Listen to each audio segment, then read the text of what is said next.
The most important state in this election continues to be Pennsylvania, and that should trouble Republicans because there's some new data we need to discuss.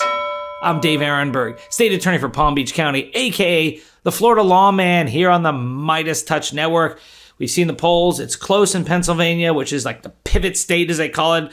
But the polls are actually showing Kamala Harris ahead consistently, unless you include these junk right-wing polls that are thrown in, like they were thrown in the midterm elections to try to skew the polling averages, to try to undermine the confidence that Democrats should have, to try to buttress the Republicans. That's why people thought there was going to be this red wave in the midterm elections. Remember that? Remember the red drizzle? It wasn't a red wave at all because they were looking at the wrong polls. Simon Rosenberg actually has a good analysis of this. He's been here on the MeidasTouch network. But there's something more than polls that we need to discuss. And that is, there are ballots that have already been requested in Pennsylvania, and that data is real. According to the New York Times, in the past 2 election cycles, Republicans have been far less eager to vote by mail than Democrats, and their candidates have suffered because of it. This year, Republicans made Pennsylvania their target for flipping the trend, pledging more than $10 million to persuade GOP voters there to vote by mail in the November election. Well, early data from the Secretary of State's office shows that they still have a long way to go. As of Monday, Democrats in the state had requested about 881,000 mail ballots, and Republicans had requested 373,000, less than half of the Democratic total, only about a quarter of the total mail ballots requested in the state. So if you're saying, well, the Republicans will just turn out on election day, yeah, generally they do a better job of that, but you'd rather be the party that banks the ballots ahead of time, wouldn't you?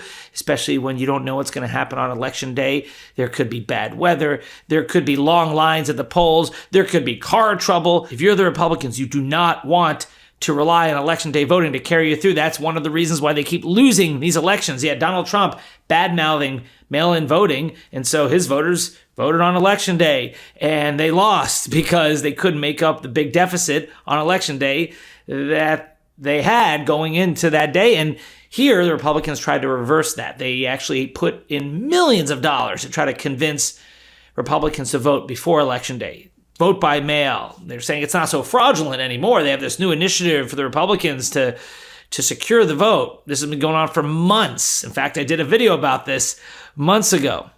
The initiative is called Bank Your Vote. And at the time, the RNC chair, Ronna McDaniel, said the party has never said don't vote early, but acknowledged the GOP will have to work to shift voters' perceptions.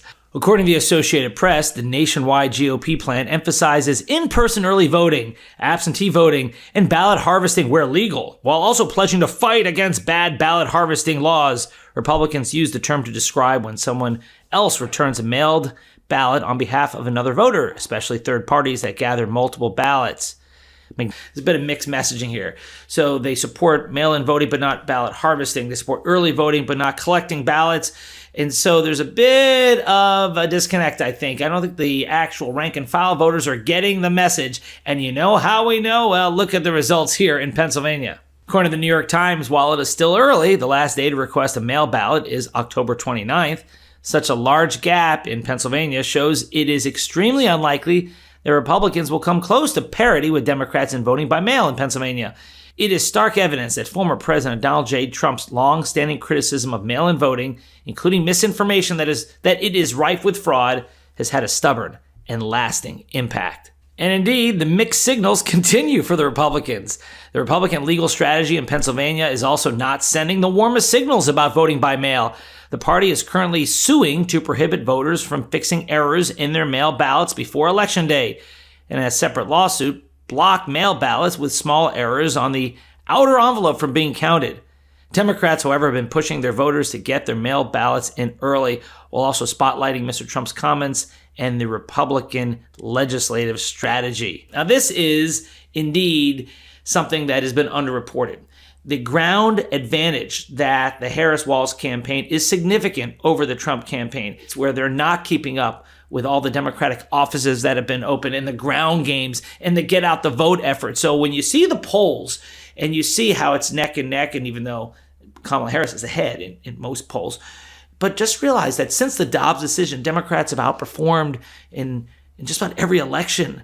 Also, that Trump underperformed in the primaries. Remember, Nikki Haley was supposed to only get a small portion of the vote. She outperformed because Trump underperformed.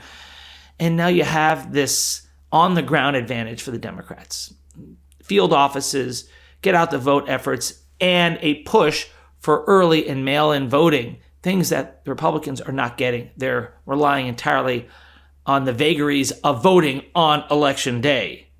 According to Notice, Kamala Harris's campaign and an array of liberal groups have built a massive door-to-door canvassing operation, the kind of comprehensive voter outreach effort they were unable to do in 2020. They hope it can help the party turn out voters, many of them in cities and dismissive of any political communication other than a face-to-face conversation, who didn't come out to vote 4 years ago. Everything fell short in 2020, said Joan Cato, a veteran Democratic field organizer. Nobody was able to register voters as they thought. Nobody was able to knock on as many doors as they wanted. We weren't able to reach as many communities that needed extra hand-holding and then extra touch to remind them to vote. Being able to do so in 2024, she said, could add tens of thousands of votes to Harris's total in key states. And the feeling about Trump's lack of ground game extends far beyond Pennsylvania. According to a recent article in Politico, Republicans are starting to raise alarms about Trump's ground game. Some battleground state Republicans say they're worried they see little evidence of Trump's ground game and fear it could cost him the election in an exceedingly close race. In interviews, more than a dozen Republican strategists and operatives in presidential battlegrounds voiced serious concerns about what they described as a paltry get-out-the-vote effort by the Trump campaign, an untested strategy of leaning on outside groups to help do a field work, and a top-of-the-ticket strategy that's disjointed from the one Republicans down the ballot are running.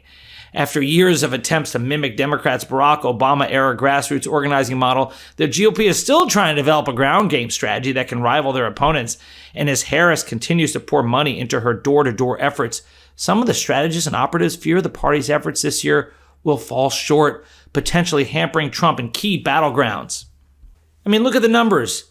The Harris's campaign has the money it needs to pour into any remaining infrastructure needs. A campaign aide granted anonymity to speak about internal campaign dynamics said the campaign had 238 offices and roughly 1,750 staff in battleground states as of Wednesday, and the record fundraising hauls Harris has brought in, raising $310 million in July, including $200 million in the first week after she replaced Biden, has allowed the campaign to pour additional resources into its ground game, including 418 staff and 30 offices in the last month.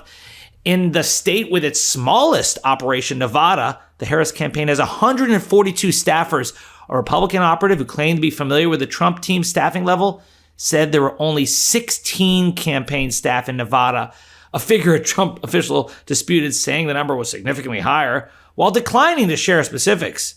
The Trump official also did not say how many full-time staff are involved in the largely volunteer-driven Trump Force 47 program, but said there are hundreds of paid staff in more than 300 offices across the battleground states. Yes, just trust them. I'm sure they're telling the truth, but won't give their numbers. So this is reason to be optimistic. This is not reflected in the polling numbers. We're talking about, can you get your voters out to vote?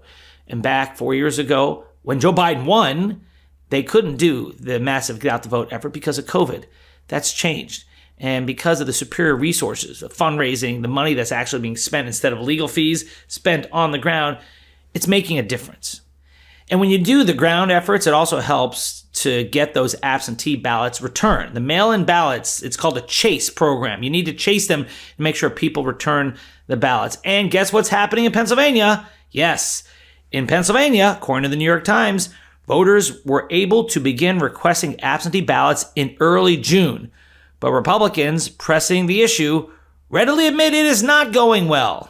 Republicans like to vote in person, said Judy Custer, 66 years old, of Harbor Creek, Pennsylvania, who is trying to get Republicans lining up for Mr. Trump's rally in Erie to request mail-in ballots. They think there's a lot of cheating going on that way. Yes, less likely to request a mail-in ballot, less likely to return it, and you're going to see the results on election day when the results come in. Now, it doesn't mean to get you all too confident. Meidas money, it's still a close race, and it still needs everyone's hands on deck because it's our democracy at stake. But I'd rather be us than them, to borrow a phrase from Simon Rosenberg. So that's the latest on the ground in Pennsylvania.